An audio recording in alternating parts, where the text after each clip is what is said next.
After years of complaining about the lack of it, we finally got promotion in the iPhone. So this is the iPhone we were all waiting for, or is it? I think this part can be very easily wrapped up, because the design of the Pro iPhones didn't change at all from last year, save for the slightly bigger camera bump and the slightly lighter Sierra blue color. I still like the blue the most out of all of the available colors, but in person it's actually nowhere near as nice as it looks in photos. It's more of a matte grey with a bluish shimmer in the right light. I still really like the square design though. What I don't like are the polished steel rails that attract fingerprints like crazy. I much prefer the matte aluminium of the regular iPhones here. What the shiny frame does do though is make the phone feel super premium. And that's of course helped by the rest of the build quality. All of the buttons are really stiff and the vibration motor is beyond comparison. And the whole design is also water resistant for up to 6 meters of depth. One design aspect that affects the display is the smaller notch, which honestly doesn't really do a lot. It only makes the ones from years past look even more huge in comparison. But they did still have room for the same super convenient Face ID module that I still think is the best way to unlock a phone, because it's so effortless. When it works. There are still apps that don't support it for some reason, where you have to use a password, and of course mask requirements make it not only useless, but even an extra hurdle in some situations. For this, I would have really wished they would have just put a fingerprint sensor in the power button like on the iPads. It's not like they don't already have the tech figured out. What also still fit in are some really good stereo speakers though, which are probably among the best in any phone. But let's talk about the rest of the display, shall we? It's an amazing OLED display you can't really have any complaints with. It does get a bit brighter in bright sunlight, but that's honestly nothing I can really make use of in this cloudy autumn weather. Of course, what you really want to hear about is promotion. We have waited for this for years, so is it really as amazing as we've all hoped? Honestly, I don't really feel that way. On Android phones, the difference between phones with 60Hz screens and the ones with 90 or 120Hz is pretty stark. That goes to a point where I honestly wouldn't buy an Android phone without a high refresh rate display anymore. But on iOS, the difference is almost not noticeable in my opinion. Maybe the iPhone is just so much more optimized than Android that 120Hz doesn't really add anything anymore, but I don't really feel it was as necessary as we all thought before. It's still nice to finally have it for sure, but it's not the big change that should make you buy a new Pro iPhone, or even choose it over the regular iPhone 13, but let's save that for the conclusion. By now, faster chips in iPhones are only really necessary for new camera features that require a lot of processing, like the new cinematic mode. For everything else, Apple's chips have been more than fast enough for years without really any competition. Most things you do on your phone just don't require the same power as the things you would do on a real computer. So phone performance has become something that only really deserves attention on budget phones these days. I really like the changes Apple made to iOS with iOS 14 last year. As you can see, I also took great advantage of the new customization features. If you want to also get this set up on your own phone, by the way, check out the tutorial in the cards. But this year with iOS 15, I think they let things slide. There aren't so many substantial new things, but instead many annoying bugs that I wouldn't really expect from iOS. Things like the keyboard flickering when typing are just something I would rather expect from a hacky custom ROM build on Android than from a stable iOS release. Despite this, or maybe even exactly because of this, I still think Android and iOS could not be closer for what you really need to do with your phone day to day. For me, Apple's ecosystem isn't really an argument for the iPhone because I don't have a Mac and I don't use any Apple services. On the one hand, because I have to use cross-platform ones to be able to test both iPhones and Android phones while keeping my data, but also because highlight features like iMessage just don't work that well when twice as many people here in Europe use Android as iOS. This video is supported by RhinoShield. Especially with the phone as expensive as the iPhone 13 Pro, you probably don't want it to break.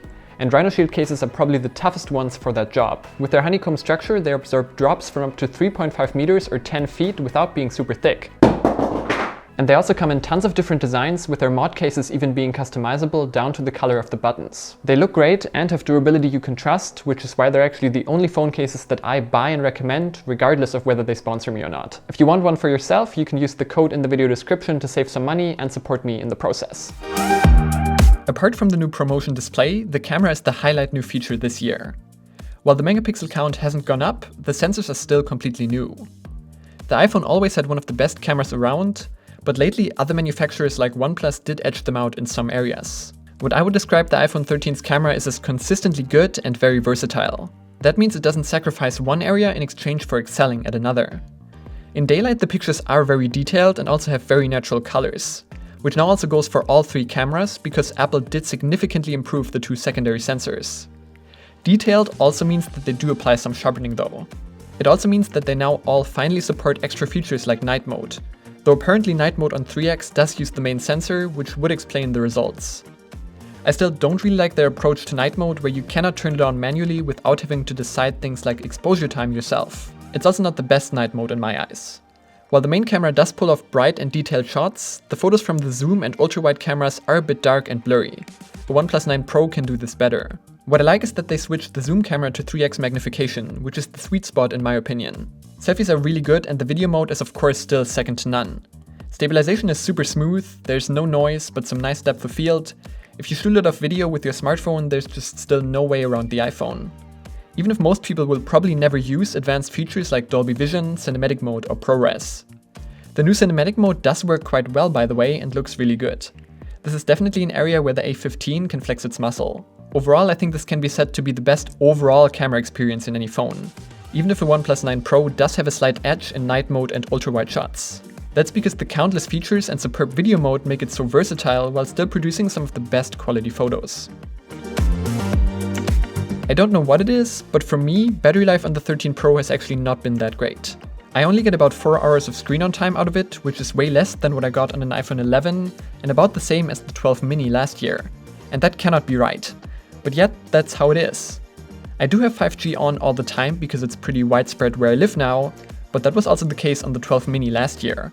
So I don't know why, but at least my 13 Pro has battery life that leaves me charging before the day is over more often than I would like to. And that's especially annoying because charging on iPhones is still so unbelievably slow. In a time where most Android phones can charge at least in under an hour, many even in half an hour, 23-watt charging is just not acceptable anymore. There's of course wireless charging to make up for this somewhat, but still my battery and charging experience has really been subpar. Fast charging is something that I really want to see next time around. Going into this, I honestly thought that this year the Pro model would be the one to get. That's also why I got the 13 Pro for myself. Last year with the iPhone 12, the only real difference to the regular version was the third camera. So everyone, including me, just told people to buy a regular iPhone 12. But this year we got promotion, right? So that must mean that now there's a big difference between the two. Well, after having used the 13 Pro for over a month, I just don't think that's the case. As I mentioned before, the high refresh rate screen is just not that noticeable on the iPhone. It does feel a bit smoother, sure, but when you take your eye off the bugs, iOS is just so amazingly optimized that even 60Hz feels fast and smooth. The camera is really great, yes, but honestly not better than other high-end phones for the things you really use day to day. And everything but the third zoom camera and ProRes, which let's face it, 99% of people will never use, is the same in the regular 13, which also got the same new sensors. I would honestly say that even this year you can probably save your money and get a regular iPhone 13 without feeling like you're missing out, especially since they also start at 128GB now. Those are 250 euros that in my opinion are better spent elsewhere. If you enjoyed this video, you know which buttons to press, and don't forget to press that follow button on Twitter. I'm Brian, thanks for watching, and I'll see you in the next one.